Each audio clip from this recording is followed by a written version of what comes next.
தேமுதிக அவங்களுக்கு வந்து 5 எம்பி சீட்டு கொடுத்ததே பெரிய விஷயம். அப்புறம் தானே ராஜ்யசபா.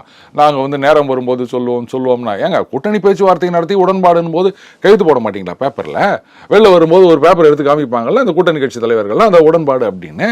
அப்போ அந்த மாதிரி கைது போட்டு கொடுத்துருந்தாருன்னா காமிக்க வேண்டியதானே, அதை பாருங்க நீ பேப்பரில் கைது போட்டு கொடுத்தார் ஒரு ராஜ்யசபா எம்பின்னு அப்படி. சரி 5 எம்பி சீட்டு கொடுத்தாருல, ஜெயிப்பீங்க அப்படின்னு தானே நீங்கள் அந்த தொகுதியில் போட்டி போட்டீங்க.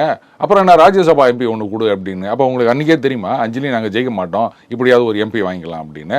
நான் ஒன்றே கேட்குறேன், அப்படியே வந்து ஒரு ராஜ்யசபா எம்பி சீட்டு வந்து தேமுதிக கொடுக்குறாங்கன்னு வச்சுக்கோங்களேன், யாரை நிறுத்துவாங்க? எல்கே சுதீஷ் இருக்காங்க.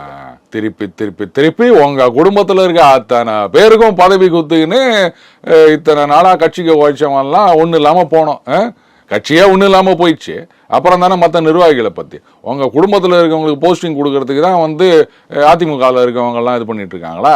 அட போங்க விடுங்க, அது அதிமுகவை எடுத்துகிட்டு போட்டோம்.